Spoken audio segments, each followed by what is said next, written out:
ಈ ಸೋನಮ್ ವಾಂಗ್ಚುಕ್ ಅಂತ ಏನಿದ್ದಾರೆ, ಇವರೊಬ್ಬ scientist. So NEET question paper leak ಆಯಿತು ಅಂತ ಬಂದ್ಬಿಟ್ಟು ಅವರು ಪ್ರೊಟೆಸ್ಟ್ ಎಲ್ಲ ಮಾಡೋಕೆ ಶುರು ಮಾಡಿದ್ರು, ಅಂದರೆ ಉಪವಾಸ ಸತ್ಯಾಗ್ರಹ ಮಾಡಿದ್ರು. ಈ ಉಪವಾಸ ಸತ್ಯಾಗ್ರಹ ಮಾಡೋದ್ರಿಂದ ಏನಾದರೂ ಈ ಆಗಿರೋ ಪ್ರಾಬ್ಲಮ್ಗೆ ಸೊಲ್ಯೂಷನ್ ಸಿಗುತ್ತಾ ಅನ್ನೋದನ್ನ ಹೇಳಿ. ಸೊ ಯಾರೋ ಅವರು ಎಜುಕೇಷನ್ ಮಿನಿಸ್ಟರ್ನ ಅವರು ರಿಸೈನ್ ಮಾಡಬೇಕು ಅಂತಿದ್ದಾರೆ.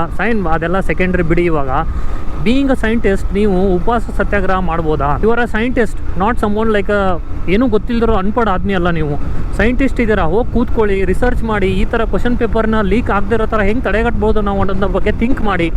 ಸೈಂಟಿಸ್ಟ್ ಇದ್ದೀರಾ ಅಲ್ವಾ, ಏನೇನೋ ಕಂಡುಹಿಡಿತೀರಾ, ಇಂಥವೆಲ್ಲ ಕಂಡುಹಿಡಿಯೋಕ್ಕಾಗಲ್ವಾ ನಿಮಗೆ? ಬಿಡಿ, ಇದು ನಿಮ್ಮ ಫೀಲ್ಡ್ ಅಲ್ಲ ಅಲ್ವಾ. If it is not your field, ನಿಮ್ಮ ಫೀಲ್ಡಲ್ಲಿ ಇದು ಬರೋಲ್ಲ ಅಂತಂದರೆ, if you are a scientist, you know some other scientist, ಕರ್ಕೊಳ್ಳಿ ಅವ್ರನ್ನೆಲ್ಲ ಒಂದು ಗ್ರೂಪ್ ಮಾಡಿ. ಈ ಥರ ಒಂದು ಆಗ್ತಿದೆ ನಮ್ಮ ದೇಶದಲ್ಲಿ, ಇದನ್ನು ಹೆಂಗಾದರೂ ಮಾಡಿ ನಾವು ತಡೆಗಟ್ಟೋಣ ಅನ್ನೋದನ್ನ ಅದ್ರ ಬಗ್ಗೆ ಡಿಸ್ಕಸ್ ಮಾಡಿ, ರಿಸರ್ಚ್ಗಳು ಮಾಡಿ, ಇದಕ್ಕೆ ಏನು ಸೊಲ್ಯೂಷನ್ ತೊಗೊಂಬರ್ಬೇಕು ಅನ್ನೋದ್ರ ಬಗ್ಗೆ ಮಾತಾಡಿ ಅವ್ರ ಜೊತೆ. ಅದು ಇಲ್ವಾ ನಿಮಗೆ? ಬಿಡಿ, ಯಾರು ಬೇರೆ ಸೈಂಟಿಸ್ಟ್ ಗೊತ್ತಿಲ್ಲ ಅಂತಂದರೆ you go to the foreign ಕಂಟ್ರೀಸಲ್ಲೆಲ್ಲ ಏನು ಕ್ವಶನ್ ಪೇಪರ್ ಲೀಕ್ ಆಗಲ್ಲ. ಯಾಕೆ ಅಲ್ಲೆಲ್ಲ ಎಕ್ಸಾಮ್ಸ್ ಎಲ್ಲ ಅಷ್ಟು ಚೆನ್ನಾಗಿ ನಡೆಯುತ್ತೆ? ಹೋಗಿ ಅದ್ರ ಬಗ್ಗೆ ತಿಳ್ಕೊಂಬನ್ನಿ. ಫಾರಿನ್ ಕಂಟ್ರೀಸಲ್ಲೆಲ್ಲ ಎಕ್ಸಾಮಿನೇಷನ್ ಸಿಸ್ಟಮ್ ಹೆಂಗಿದೆ, ಅವರೆಲ್ಲ ಕ್ವಶನ್ ಪೇಪರ್ನ ಹೆಂಗೆ ಡಿಸ್ಟ್ರಿಬ್ಯೂಟ್ ಮಾಡ್ತಾರೆ, ಆಮೇಲೆ ಎಲ್ಲ ಹೆಂಗೆ ನಡೆಯುತ್ತೆ ಎಕ್ಸಾಮಿನೇಷನ್ ಸಿಸ್ಟಮು, ಅದನ್ನೆಲ್ಲ ತಿಳ್ಕೊಂಬಂದ್ಬಿಟ್ಟು ಅದನ್ನ ತಂದು ಇಲ್ಲಿ ಇಂಪ್ಲಿಮೆಂಟ್ ಮಾಡಿ ಸೆಕ್ಯೂರ್ಡ್ ವೇಯಲ್ಲಿ. ನಾಳೆ ಮುಂದಿನ ಭವಿಷ್ಯದಲ್ಲಿ ಎಲ್ಲ ಸ್ಟೂಡೆಂಟ್ಸ್ಗೆ ಅದು ಹೆಲ್ಪ್ಫುಲ್ ಆಗುತ್ತೆ.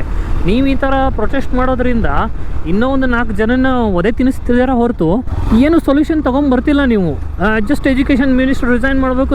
ರಿಸೈನ್ ಮಾಡೋದ್ರಿಂದ ಏನಾದರೂ ಸೊಲ್ಯೂಷನ್ ಇದೆಯಾ? ನಾಳೆ ಇನ್ನೊಬ್ಬ ಬರ್ತಾನೆ, ಅವ್ನು ಇನ್ಯಾವುದೋ ಪಾರ್ಟಿ ಇರ್ತಾನೆ. I am not talking about the parties, ಯಾರಾದರೂ ಪಾರ್ಟಿ ಅವನಾಗಿರ್ಬೋದು. ಅವ್ನು ಬಂದು ಕೂತ್ಕೊಂಡ್ಬಿಟ್ರೆ ಎಲ್ಲ ಸೆಕ್ಯೂರ್ ಆಗೋಗ್ಬಿಡುತ್ತಾ? ಕ್ವಶನ್ ಪೇಪರ್ ಲೀಕೇ ಆಗಲ್ವಾ? C, this is the every year problem. ಪ್ರತಿ ವರ್ಷವೂ ಒಂದಲ್ಲ ಒಂದು ಕಡೆ ಕ್ವಶನ್ ಪೇಪರ್ ಲೀಕ್ ಆಗುತ್ತೆ, ಇನ್ನೊಂದೇನೋ ಮಣ್ಣು ಮಸಿ ಆಗ್ತಾನೆ ಇರುತ್ತೆ.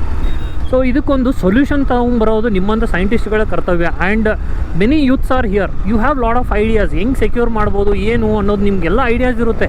ಆ ಥರದೊಂದು ಐಡಿಯಾಸ್ ಮೇಲೆ ನೀವು ಒಂದು ವಿಡಿಯೋ ಮಾಡಿ ಅದನ್ನು ಗೌರ್ಮೆಂಟಿಗೆ ಪ್ರಪೋಸ್ ಮಾಡಿ. And government will give some money and funds also for that.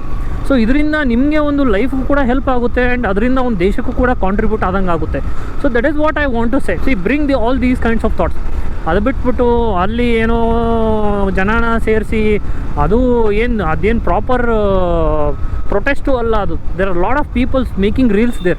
Reels ಮಾಡ್ತಿದ್ದಾರೆ, ಡ್ಯಾನ್ಸ್ ಮಾಡ್ತಿದ್ದಾರೆ, ಪೊಲೀಸ್ ಮುಂದೆ ಎಲ್ಲ ಡ್ಯಾನ್ಸ್ ಮಾಡ್ತಿದ್ದಾರೆ. ಇದಾ ನಿಮ್ಮ protest? If this is your protest, then no nation or no one from this nation will support you. ನನ್ನಂಥವ್ರಂತೂ support ಮಾಡಲ್ಲ. ನಾನು ತಪ್ಪು ಹೇಳ್ತಿದ್ದೀನೋ ನಿಜ ಹೇಳ್ತಿದ್ದೀನೋ ಗೊತ್ತಿಲ್ಲ, ಬಟ್ ನನಗೆ ಅನಿಸಿರೋದನ್ನ ನಾನು ನಿಮ್ಮ ಮುಂದೆ ಹೇಳ್ತಾ ಇದ್ದೀನಿ. ಇದು ಎಷ್ಟು ಸರಿ ಇದೆ, ಎಷ್ಟು ತಪ್ಪು ಅನ್ನೋದು ನಾನು ಏನು ಮಾತಾಡಿದ್ದೀನಿ ಅದ್ರ ಬಗ್ಗೆ ನೀವೇ ಕಮೆಂಟ್ ಮಾಡಿಬಿಟ್ಟು ತಿಳಿಸಿ. ಸೊ ಪಾರ್ಟೀಸ್ಗಳು ಬಿಟ್ಬಿಡಿ, BJP, Congress, what ever it is. But ನಾಳೆ ಇನ್ನೊಬ್ಬ ಬಂದಾಗ ಇದೇ ತಪ್ಪು ನಡೆಯಲ್ಲ ಅನ್ನೋದನ್ನ ಏನು ಗ್ಯಾರಂಟಿ ಕೊಡ್ತೀರಾ ನೀವು? So that is what bring some solution instead of doing this protest. ಇದು ನನ್ನ ಟಾಪಿಕ್ ಅಲ್ಲ, but still, oh my God, ಇದು ನನ್ನ ಟಾಪಿಕ್ ಅಲ್ಲ, but still I have did this. ಮಾತಾಡಬೇಕು ಅಂತ ಏನಿರಲಿಲ್ಲ, ಸೊ ಸ್ಟಿಲ್ ಮಾತಾಡಿದ್ದೀನಿ. ಏನಾದರೂ ತಪ್ಪಿದರೆ ಹೊಟ್ಟೆಗೆ ಹಾಕೊಳ್ಳಿ. See you all, take care, bye.